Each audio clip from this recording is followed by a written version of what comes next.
Hello, everybody. Welcome on .NET Live, another episode, the last of March, if I'm not mistaken. I'm one of your hosts, Frank, and today I'm with Scott and Stacey. Hello, hello. Hello. This is a show by the community, for the community, and our mission is to empower. It's Monday. My English is still rusty a little bit. Sorry about that. So is to empower all of developers to do more with .NET and all the tools. And I'm very excited today. We are receiving Chris, an MVP. We'll be talking about games. Yes, games. Excited about that. Cool. So without further ado, and obviously we are monitoring the chat. You will see me watching the chat, making sure. So if at any point you have question, don't hesitate. Put your question in the chat, and we'll try to find a good moment to interrupt Chris and ask the questions. Talking about our superstar today. How are you, Mister? Well, that's very kind. Yeah, hi. It's great to be here. Great to see you all. My name's Chris Gomez. Like you said, I've been an MVP. I counted the discs back there a little bit earlier. I think it's 11. But what started it all for me was actually XNA. So in the chat, you were free to say "Long live XNA," and this particular sample that I taught to line of business developers in our community, that was kind of got the ball rolling for me. So I'm excited to come full circle and talk about game development to folks using .NET and programming with C# today. I think it's going to be fun. And for the few who don't know what's XNA, do you want to elaborate? Yeah. So I still have, remember these books? I still have some XNA books. So XNA was a framework developed to assist in programming with C#. And then what was really exciting is when XNA framework games could be created and shipped for the Xbox 360 right in the store, just alongside all of the commercial games. To this day, you can. So MonoGame, what is MonoGame? MonoGame is the spiritual successor to XNA. What happened was a group of very passionate folks about XNA said, we want not just a compatible framework, but an interface copy of the framework. So you will see today when we look at namespaces, the namespaces all say Microsoft.xna. And they were just so passionate about this framework and how it was such a great way for developers to get started making simple games. And let's not just say simple games. There are games on the Xbox Series and Xbox One consoles right now. I know they're highlighted a lot on the MonoGame website. I think Bastion is one of them, this fantastic indie game, and that are made with MonoGame. So this is not legacy at all. Well, the great example too is Stardew Valley. Yes. Right? Oh, yes. Stardew Valley. A popular one. That was a MonoGame. I mean, gosh, what a hit, right? And what a great to hear that. I believe at the very beginning that was one developer. I'm pretty sure there's a small team now, but what an amazing opportunity, and just to have fun with what we do every day, right? That's lovely. That's awesome. So what do you have for us today? I'd like to share. We can go ahead and share. I have everybody on can access a GitHub repository, which if we could share my screen. I can show that real quick. And we can probably I know that this link is in the show notes, but it's basically my handle for most things is Space Shot, because Chris Gomez is a very common name. And so it is hard to get that for many things, but I happen to have it for GitHub and for Twitter. So here I am on Twitter. But I have a repository just called Circus Pop, which is inspired by a classic Atari 2600 game called Circus Atari, which was one of my favorite games. But if you've never seen it before, it's going to feel like a reverse Breakout.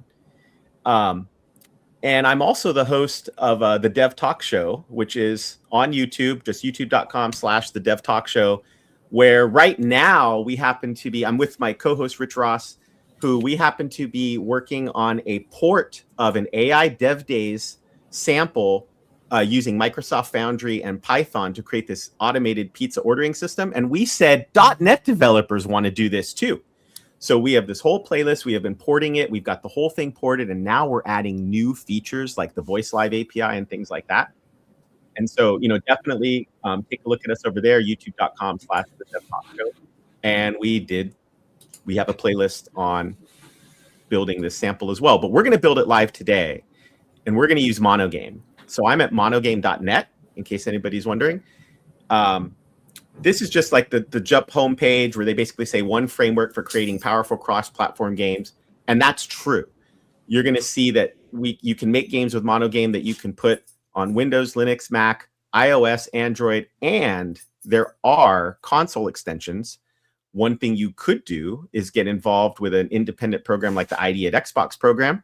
There is a Discord for Microsoft Game Dev that I would highly suggest you check out. They have open office hours every Friday, and they'll help you get into the Addie at X program. And MonoGame's a target you could use once you got involved there. But just get started on your PC today. You got to have a game. You got to have a game going, right? The MonoGame site is great. You can get documentation for setting up VS Code, Visual Studio, whatever environment you like. And there's an awesome sample to get started. It's a different one from mine. But if that's what I intend to do, is to get us moving, looking at some code. If you have some other questions about just XNA or MonoGame, or maybe a quick aside about game development, we can do that real quick. Or we could say, hey, let's take a look. Right now, the chat is very excited about the topic, but so I would say let's jump. All right. Okay. And I do see so much. XNA is not acronymed. I do remember that commonly being stated whenever like Sean Hargreaves or Tom Miller was talking about XNA. It stands for XNA is not acronymed. So how do you get started with XNA? Well, on the site, you can install extensions both in an SDK that will work in Visual Studio or Visual Studio Code. If you're a Visual Studio user, I'm just going to show real quick that what will happen is these project templates will show up for you where you can create an Android application, a blank. There's a lot of different kits, but the one that we're interested in is this cross-platform desktop application that will target Windows, Linux, and Mac OS. And I can tell you, although I know we don't have enough time today, is on our show, we took the exact same code, took it over to a Linux VM, and everything worked fine. So that was fantastic. I'm not sure what my dog got interested in here. He's usually the associate producer for my shows, but he is he got definitely your fan number one, apparently. Yeah. Take a seat. We're good. Okay. So if you're just a .NET user at the CLI, you can use the .NET CLI. And if I say .NET new list, we will see in our list, after you've installed the MonoGame templates with following instructions right on their site, we've got categories that we can use. We're going to use this MG Desktop GL category. So let me come down here, and all we have to do is just say .NET new, and I said it was MG. Oh, look, I love how the IntelliSense and PowerShell says, I think you've done this before. So yes, .NET new, MG Desktop GL, and then I'm just saying I want it to be a subfolder that I'm calling Circus Pop, which is my personal name for the project. So I can then CD into that, and without doing anything else, we can just do a .NET run. And if you're a longtime XNA developer or fan, you will recognize Cornflower Blue, which is just how the startup template leaves you with a blank screen. It's a color that's near and dear to our hearts from XNA. So like we have this whole lore in the XNA community, right? We have Cornflower Blue and the Xbox 360, which was great. So let me go ahead and just start up Visual Studio Code, and we'll take a quick peek at what does the template get you. So you get a program CS file. It's not going to be super important because all it really does is fire up a game. And the games is you get a game1 class that is derived off of Microsoft.xna.framework.game. So just like I said, we see that all of the namespaces have been copied. It is not just a mostly compatible, it is a compatible framework. And I think a lot of people were able to bring their games over quickly because of that. So we derive off the game class. And I like to tell people that there are 4 methods you need to know about besides your constructor.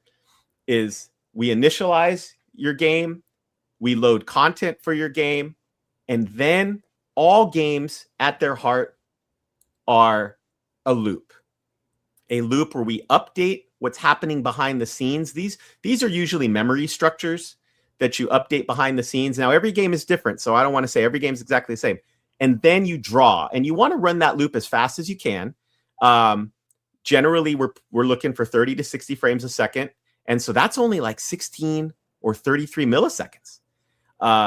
We had a lot of fun performance issues with older machines, but nowadays on your hardware, games like the one you see today is going to run really fast. So what we do is we will be showing in a second how the XNA, I'm going to say, I'll try not to, the MonoGame platform and its content editor make it super easy for us to bring content in. And the way I'll do that is let's just start off by bringing our star of the show up, which is just this little ping file right here with this little guy, a circus clown. He's adorable. Oh, that's awesome. Thank you. And so in Visual Studio Code, there is a extension called the MonoGame extension. It is, we want this MonoGame for VS Code extension by R88. This is mentioned on the site, by the way, and it works great with the C# dev kit. So just if you have that extension, you don't absolutely positively need it, but if you have it, I'll show you what the benefit is. I get this little button here that opens the content editor for me automatically. And what I can do in the content editor, here's a cool tool that lets me bundle assets in, like graphics, audio, and even we'll see a little bit later, fonts. We could do things like 3D models and music, but I don't think we'll have time in an hour, and that's okay. We'll talk about what you can do. And all I have to do, there's a lot of different ways to do the same thing. I've always tended to be a right clicker on context sensitive things, but if I say add existing item, it's opening up and saying, okay, well, you've got this item you're interested in adding. So let me go to a content folder that I have, and I want this clown. It is a PNG file. You'll notice I'm going to do PNGs. Oh, I don't think I have any more JPEGs. I used to have JPEGs in this project. So let's include that. And the first question it's going to ask, it's going to say, well, listen, that file is outside of the content folder that's in your project. What do you want to do? Today, I want to copy that file in. And in fact, I'm going to go ahead and say, let's use the same action so we don't have to answer that question over and over. Now, this isn't super exciting. We're going to see later that when you click on an item in your project, that these properties are pretty important. We don't need to worry about them right now. The only thing I will say is that the content pipeline in MonoGame is extensible. So it automatically determined that because it's a ping file, I want to use what's called a texture importer, which is a fancy way of saying a graphics importer. And that's all we really need to care about too much today. But you can extend this. Some people will extend it to create their own importer for their own game level files, just as an example. Something I forget to do a lot, and if I do, XNA will be, MonoGame will be happy to tell me so, is I want to save this project, this MCGB file, and I want to build it. Building it just prepares the content for the content pipeline. It's okay to just kind of let that feel a little magical, because now we can head into our game. All right, so we're about to write our first lines of code, and which means I got to get my notes, right? And if there aren't any questions, I'll just show you what the first lines of code look like here. I'm actually curious about the importer, if it's okay. Yeah, go ahead. So is this, I guess for context for folks, like a good best practice for images as an example is you want them to be a power of 2, because the GPU can kind of handle processing them better, more efficiently, etc. So is this a place where you might write an importer that checks, for example, to make sure that like you're adhering to best practices of a texture and then flag if something's coming in? Yeah, would you do that as part of your own importer? So not having written an importer recently to try and like pass fail. I'm not 100% sure what the experience is if I maybe threw an exception in an importer. I've tended to either use the built-in ones, or I gave one example earlier where I had like my own level format that basically related to tiles in a sprite sheet. And so I just had an importer bring that in. But, you know, that's a great question. I love it because then this tool could help you. Yeah. And like perhaps if maybe, I don't know, if you throw an exception, does it surface that? Because then we could use, and I don't know that answer, so I'm not saying that that's true, but I know the MonoGame documentation will. So I love the question, and I wish that I had that answer for you today. No, that's pretty cool. All right, sorry, I didn't mean to derail you. No, I love it. And you know what's great about that is now I'll go find out. or somebody even here in chat, if they know, that would be awesome too. So let's see.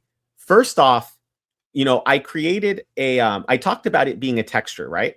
And so in our game class, and today we're going to just fill up this game class. You can, of course, you know, separate things out, how you separation of concerns, build a nice big project where everything is clean, but it's not going to be so clean today, just mainly to keep things simple.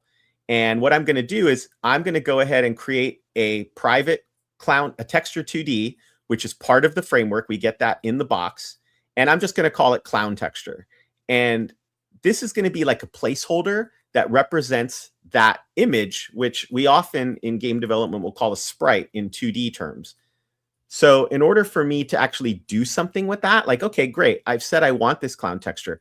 Well, I talked a little bit earlier about load content. And what I love is I love how Copilot is saying, like, I bet I know what you want to do next. And it's absolutely right. Is in the load content method, which is called by the game when it is time to load not just graphical resources, but all the resources for your game. This can often get called again if maybe there's a change to your graphics device, maybe like a resolution change or a switch to full screen, something like that. But in this particular case, I'm just going to go ahead and accept this line of code because this is exactly what I want to do. We have something called a content manager with a load method, and it's genericized, and it automatically knows what to do by just basically using the same exact name that I used in the content editor. I used clown.png. So by default, that is all going to match up. And it's now I'll be able to refer to that image with this instance, this variable for the rest of the game, which is pretty cool. So the next thing that you'll see that we get in load content is every game comes with a sprite batch. A sprite batch is a convenient way that MonoGame has for us to batch up our drawing calls for 2D in a way that makes it easy for us to treat the screen like a piece of graph paper instead of having to do 3D transformations to make it look 2D, which is what is really happening anyways, because we all have GPUs and we certainly want those to be taken advantage of. So all I really have to do now is come down to the draw method, and I can just simply, let's see, I can, using that sprite batch right after the graphics device is cleared to cornflower blue, is I can just add a few lines of code that, let's see, we don't even need this right now. We could use a new vector to that is at 100.100. Okay. So what am I doing here is I'm saying open up the sprite batch, draw the texture we loaded in earlier. Let's draw it at 100, which is start at your upper left corner of the screen, 100 pixels over, 100 pixels down. And why a color? Because we can actually do color modification on our sprites. And white is the fullness of color. Like everything is turned on, including the alpha. So the red component, the green component, the blue component, and alpha, which is the transparency component. This is just a fancy way of saying, don't touch it. Don't touch it. But you can do some cool stuff with this. You could do transparency or like a little bit of a opaqueness control. And you could have one particular sprite and then just change the colors on here to represent different teams or something. It just depends on your game. So all I'm going to do, now watch, as long as I haven't forgotten anything, all I'm going to do is run this, and we should see our little clown on the screen for the first time.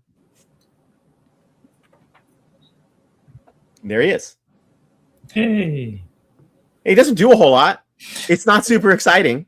He looks excited though. Yeah, he look excited about the game. He is. Well, wait till he finds out what happens next, because he looks like a clown, but he's actually a stuntman. So how do we make things move in a game? Well, that's what the update method is for. Again, this is going to be called in a loop by the framework for us. Update, draw, update, draw, update, draw. And what we'll want to do is add a few fields that we can use. So, and there's going to be we got a lot to cover. So I will be cutting, pasting, and then talking about. So I added a few more private fields to our class. We don't need a second clown texture, but we're going to create another vector. So a 2D vector built into the framework. This is just an XY coordinate. And we're basically saying, hey, here's the position for the clown. And we'll be modifying this over time. And then, well, this gives you a hint that the clown's going to be on the move because he's going to have velocity. And right now that velocity will be 0. So that's just a way to quickly initialize this. You could initialize it in the initialize method. That would be fine too. But what we'll want to do is come to this update method. And what you get in the update method every time this update method is called is you get a game time structure that tells you how long it's been since the last time you called update. And that is useful because what we can do is we can, right where it says add your update logic here, we're going to do that. And we're going to say, let's move the clown by whatever its velocity is. We'll just multiply that. And we're going to multiply it by how much time has gone by in seconds, which gives it sort of a frame rate independence. If you are an experienced game developer, I didn't want to say good, an experienced game developer, in the chat right now, there may be some people kind of screaming about the imperfections of this. That's okay. I know. So we're also going to simulate gravity by just accumulating that velocity vector. We're just going to add 16 to it every time. And just this simple change, just this one simple change is going to do something that seems exciting at first. And then you might worry about the poor clown.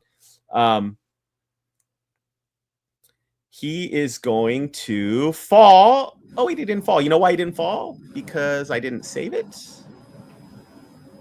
Oh, I know why he didn't fall. I know exactly why he didn't fall. Let's see if anybody notices why he didn't fall. Because yes, I did all this wonderful work to use and update a vector, but I didn't change to using that position in the draw call. So clown position is being updated using the velocity vector, and that velocity vector is being added to. And well, I didn't change it. So of course he stayed static, right? It's a good thing that I've done this a few times because otherwise I might have stared at it and said, I don't know what I did. And there he goes. And he's still falling because his position is continuing to being decremented, and that gravity is probably, that velocity simulating gravity has gotten so large. Who knows how far away he is now, but that's it. He's on the move, right? And while the application is still, the game, sorry, not the application, while the game is still simple, there was one question from default writer who was interested to see the launch JSON or the debug configuration in VS Code. So let's see what I got here was just a very simple, and I think this was just added for me when I clicked run, and it's just launching the project. So it's the default one, right? You didn't do anything special. I didn't do anything special. I could come out here and run and do .NET Run as well. And does it support, like, do you have to do anything special for like debugging if you put, for example, like a breakpoint or some place? That's a great question. And that's awesome. I'm glad you asked. So let's run it. And here we are. We're right at the breakpoint. And I can look at what the outcome of these vectors are. And the texture is not super useful because, I mean, look, it's a great instance variable, but it's not like you can see the clown, right? What are the value of things? So what was the value of game time? So yeah, it supports. This is why I like leading with this for developers who are, I'm familiar with C#, but I haven't made games. And my feeling is that this is great because it's in the environment we know and we love, right? Yeah. So that was also something I want. I don't think you like. I know I'm confused now if we talked about it on the live or if it was just our pre-recording, pre-live. Yep. Sure. Like, Yeah. initially, you mentioned like there's different framework, Godot and like other stuff. But why is the reason you think this one, the Mono, is so interesting for a .NET developer?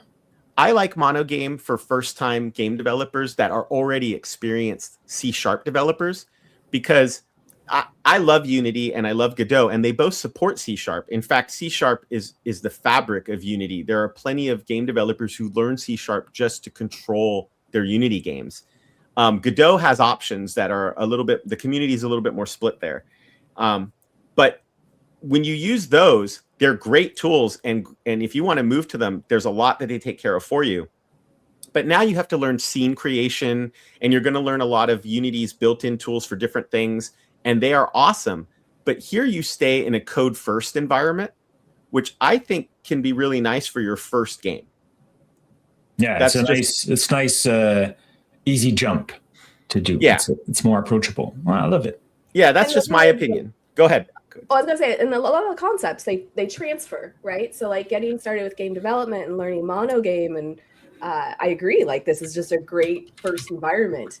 I played around with this when I was a kid. I guess I wasn't really a kid. I remember years ago when I was first starting game development. I played around with MonoGame, but like the concepts that you learn, no matter what game engine you're starting with, they're all very similar. So if anybody in chat happens to have started with Godot or Unity and they're like, oh, MonoGame looks really awesome, well, that jump back into MonoGame is also pretty easy, because you're understanding the update loops, you're understanding how good and bad practices around sprites and stuff. So right.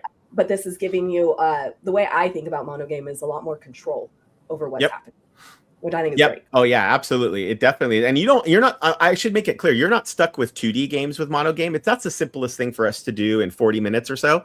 But you can make 3D games, full 3D support. You can write shaders for it, which could be a little bit of lingo for folks, but you can write to improve your 3D or even 2D graphics and do a lot of really interesting stuff. But I think it's a great way to get started too. So what I did here is I added this sprite class that is going to allow us to make a transition and head towards controlling this clown in a little bit cleaner way. So I want to see if we can get to that and have them bouncing around pretty quickly here. So what we need to do is, of course, I need to find which window that my notes landed on. So there we go. And we don't necessarily we're not going to need the clown texture anymore, but I also don't have to get rid of it. And so what am I doing here is I am saying I have a class that manages both the use of the texture and its position. I called it sprite, but I've been thinking about it lately. It's a little bit of a misnomer because it's actually more of a moving object, but I think we'll let that go. And in let's see, we already loaded the content, and we already have our velocity taken care of.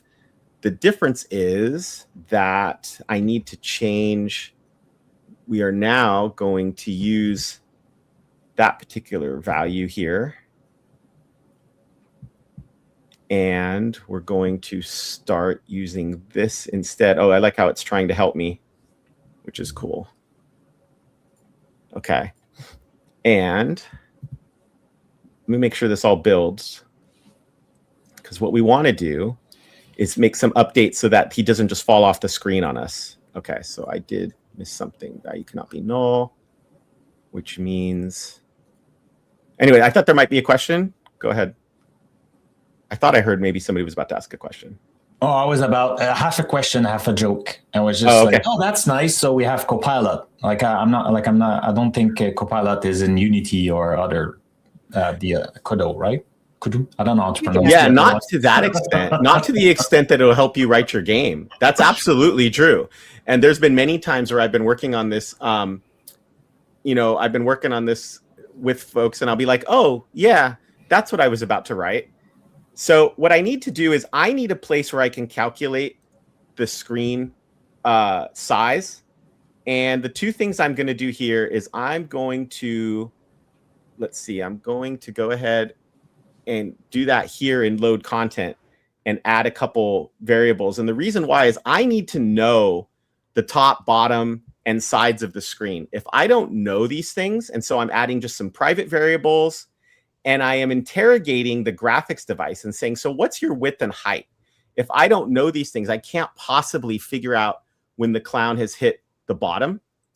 And so what we're going to do is we're going to say, back in update now, we're just going to add a little bit of code that says, if the clown's position is Y position, because I'm keeping a vector now for its position and its velocity in one class instance, this sprite class I created. This is not MonoGame, by the way. This is the part where you begin to use your C# skills and create your own helper classes, your own helper tools. So I want to make it clear that sprite is my own creation. And what I'm saying here is if the clown's position as I'm tracking it exceeds the max Y that we calculated here when we started the game, I calculated this at the start of the game because I only need to calculate it once. This game, I'm not supporting resizing the screen. You can support that.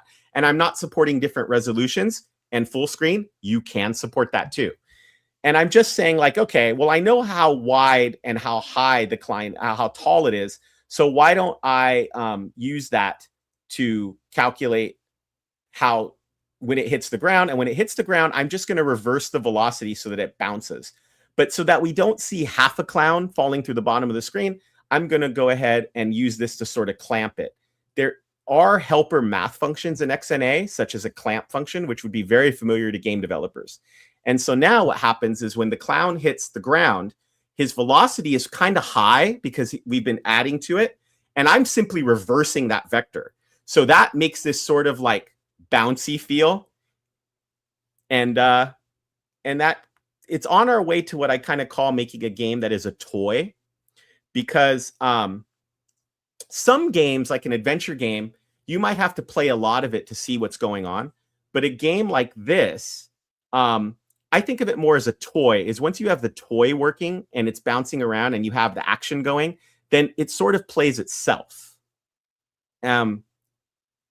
Breakout is kind of an example of that. But if you were making like a Final Fantasy game with an adventure, that's more roaming through maps and levels. It's not quite the same thing. All right, so any questions there with how, I'm using tools within MonoGame, and I'm interrogating. Basically what I'm doing is I'm sort of cooperating with it. I'm saying, well, since you have the information on width and height, I can take that to use that to my advantage. And I can say, okay, let me figure out when my particular clown has hit the ground. What I'm going to do is I'm going to make the screen a little bit wider. And so this is another thing you can do is you can, oh, whoops, I don't want to do that there because the graphics device manager was created here. Is I can say when you're creating the graphics, I want this to be an 800 by 600 game. So when I run this real quick, I think what you're going to notice is that it just got a little bit larger and he has a little bit more room to bounce around in. Now let's see where we're at. We're at 12:36. Okay, I think we'll have plenty of time to have him bounce off of and kind of finish at least show the toy part of this. So what do I need to do? I need to bring in some more content. And what we'll do is I can use the MonoGame editor to add an existing item. Why am I picking existing items? Because I already have these assets in a folder somewhere. So let me grab this asset here and say copy as path. And I actually mean to do that down here. And it's going to copy the file. So now we have a little trampoline, which is just something that I create. I see I'm one of the best artists there is. And I just have this little trampoline that we can bring in. I want to save that project and I want to build it. Okay. If you forget to save and build, don't worry. You'll get a no reference exception when you try to load the content. So MonoGame will let you know. And it's not super harmful when that happens. You just say like, oh, oops, I forgot. Oops, So- I did it again. Yeah. You can tell doing it is it something. better. It's something that I've done plenty of times. So let's let me just see if we can get a quick, because what we're going to do with this is we're going to be able to add a few more private variables for our game class, and we are going to load in this trampoline here in load content. So I'm coming back to load content again, and I'm saying, let's load this trampoline texture. And because I want to take advantage of knowing what the current viewport height and weight height is, so that the trampoline is in a good spot along the bottom of the ground, I'm going to calculate that here. That might seem like an odd thing to do in load content, but the graphics device with this information is not initialized here in initialize yet, and it's not here in game one. So you can tell it what you want it to do, but if you try to move these earlier, you'll get an exception. You'll know. You could move them into update, but then they're being calculated every time. Probably not the end of the world, though.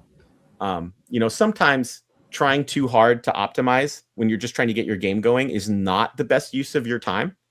It's get your game going. You can always take a look at optimization later. So now we have a trampoline texture drawn into position, but we are going to do a little bit more. We're going to talk about input before we run the game again. So I have a gamepad here, and I'm going to turn it on. Gamepad's hooked up to the PC. They give you a line of code that will exit the game if you hit the back button or you hit escape on your keyboard. So this is how we deal with the keyboard in MonoGame, is we can call a method. We can use a instance variable. We can create a keyboard state variable, and we can get state from the keyboard. So these are all, as you can see, these are all in the box for us. We don't have to use maybe classic Windows keyboard detection. You might ask why? Because the DirectX and direct input controls for this they're made for games. They're made to bypass Windows events and go straight to the keyboard interrupts, straight to the gamepad interrupts. And so you'll get a much better experience. And that's why not only the framework, but game developers are going to use these instead. Let me add in gamepad support real quick. If there's any questions while I'm adding this stuff in. I have one. Yep. So obviously gamepad support and keyboard support. I'm assuming mouse support.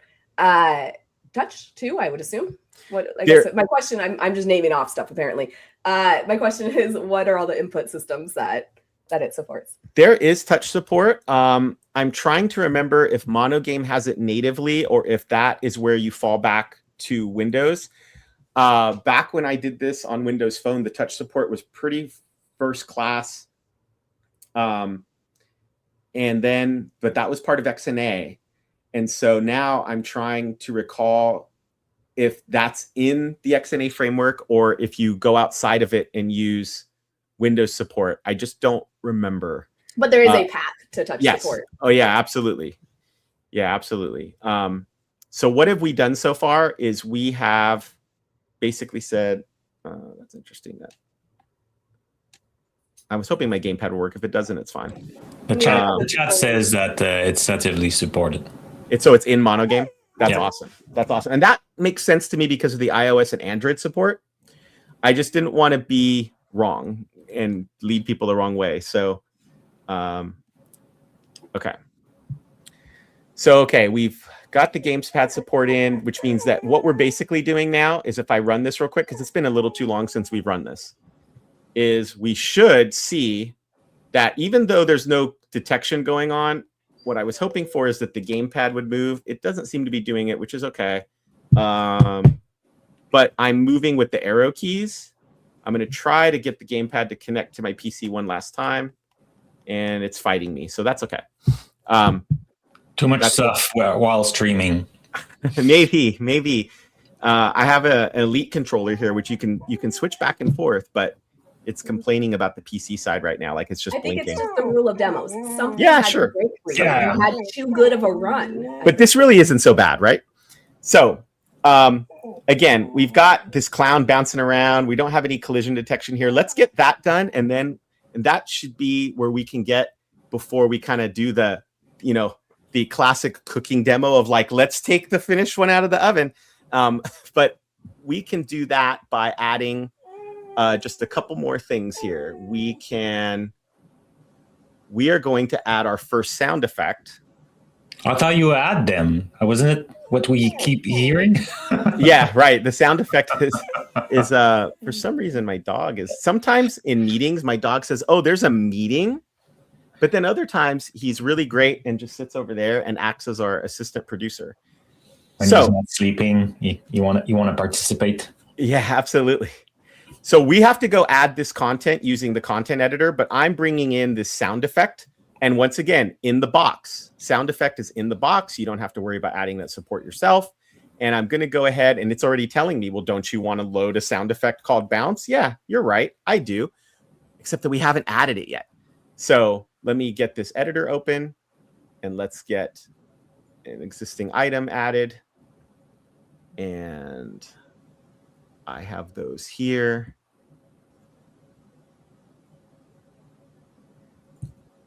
This is just to show that we can add, we don't have to just add graphics here. We can add sounds. This happens to be a WAV file. There is an importer for things like MP3s, just because that's nice and simple. And what I can do now that I have added this effect, we can go to our update method. And this is where it gets a little, this is a little hand wavy and hopefully not being explained too quickly. What we're going to do is we're going to use a built-in rectangle class that we get in XNA. This class is it helps us define rectangles, and it's very useful for other things, including rendering. So you don't have to just use it for this purpose, but what I like about this is that I get to use a method on the rectangle class called intersects, and it will tell me. I will not have to write my own code to determine if the clown's positioning and the trampoline's positioning have crossed in any way, have those two rectangles collided. If they are, what we're going to do is we're going to use a little formula I came up with. It involves trig, and I'll show you a much better display than code in just a second. We can bring in math here, where basically the closer you are to the center of the trampoline, I want the clown to bounce more straight up, 90 degrees if you hit it dead on. And the more that you're off to the sides of the trampoline, I want it to create more of an extreme angle. So I have a better way to look at that. And it's my little, this is not text that I import, but it basically shows that if you were to land at 240 on the screen and the trampoline was sitting at, the clown was at 267 and the trampoline was at 240. I just totally made those numbers up. Then I subtract one from the other and add 90, and I got 63, which means I want a 63-degree angle for it to bounce off of. And so it's going to get more extreme on each side.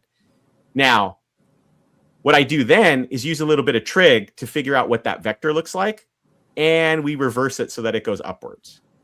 So, and then finally, we play a sound. If you actually hit the trampoline, we play a sound.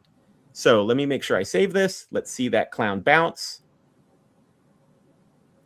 And then given that we're at 1246, see now he bounced, but we have no side protection in our game. So he's off and running again. There he goes. You had one try. There he goes. I love the noise too. Like the sound just really added to the whole thing. Yep. So let's get protection for the left and right sides in. You can see what I'm doing here is I'm checking its X position and I'm saying, hey, did we hit the right? Did we hit the left? And then we're going to kind of have our toy, so to speak. That's the way I put it. Now, I don't have any detection for hitting the ground so much, but I can, if I'm halfway decent, I can sort of have the toy working, which is just from here, the physics take over. I'm not really writing code to say, hey, you should bounce this way, you should bounce that way. It's being taken over for me by every time it hits the trampoline. The more I hit the center, the more up he will go. And the more I hit the sides, that's pretty crazy when he hits the sides, right?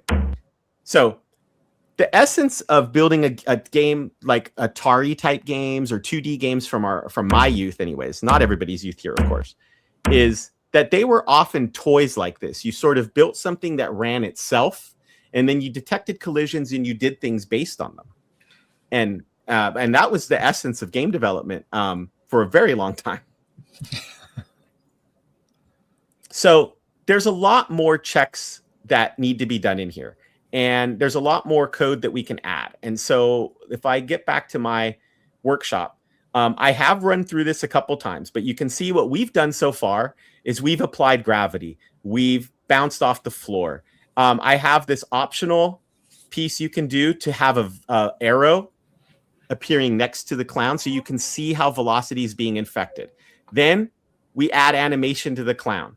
We add, and then we add scoring and the whole point of the game, which is hitting balloons. And so I'm going to bring the code over so we don't just have to look at a finished sample. We can look through code and see how things work. But the game that you will be building, and then I've got a, let's see. Actually, I forgot here. First of all, okay, I wanted to make sure that the music didn't come in. So the game that you'll be building is this game where the clown will hit balloons and a score is being kept.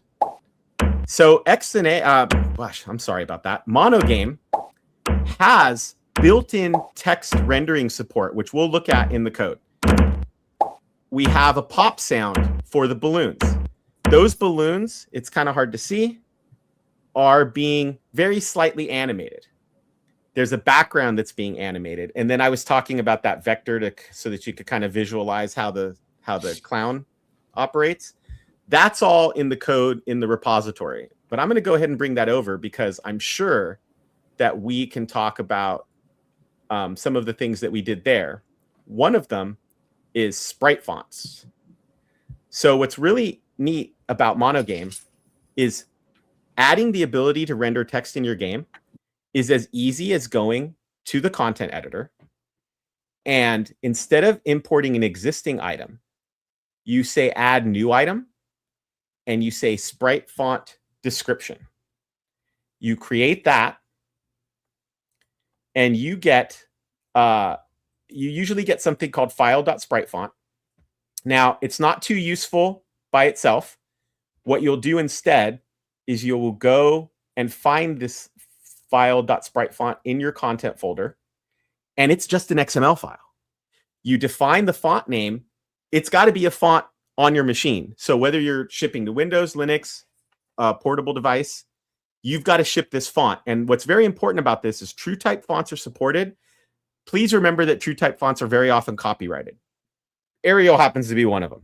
So find fonts that you can either buy or that are free to use, get them into your system for development. You'll ship them with your game. And then you just put the font family right here. You can set the size to whatever you like. You can add spacing. You can say you want it to be bold. So there's actually quite a bit of power in this little XML file. When you update it, you're going to want to come back here and make sure you use the build and the save. And if you forget, then you just won't see any changes in your font. So I wanted to point that out because it's quite easy to do that. If you've been following along, you can probably guess at this point that, oh yeah, you're going to create a sprite font instance of some kind, and you're going to load content. You're going to load that sprite font, use the same name that you used in the content editor. And then finally, you will all the way down in draw. Sprite font is part of the sprite batch system. Sorry, I don't mean to scroll back too much because that could be very disorienting. It's part of the sprite batch system. So you begin your sprite batch, you draw the things you want to draw in the order that you want them to be laid down. Then in this case, you can see we've got a whole series of balloons that are being drawn. And finally, we want to say, draw the current score. What's the score? And this is just an integer. It's just an integer, converting it to a string, putting it at a spot on the screen. So it's that easy to put text in your games.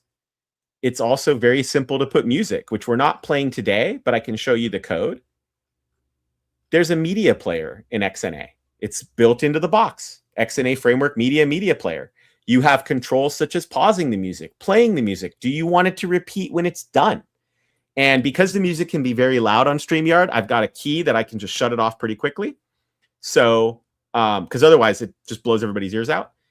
And so the nice thing is that if you follow through that workshop, which is not, it's not a whole lot more than what we did today. We didn't get to go over animation, because what you'll see here is that the clown's arms and legs are moving. You'll see that. And we can talk about how that animation works. And then there's a background that's just, all that background is 2 images that I'm flipping back and forth between. But it would be interesting to talk about the clown's animation, because that is not built into the box in XNA. In other words, what I mean by that is how you animate things is not in the box. But I'm happy to show you a pretty common technique.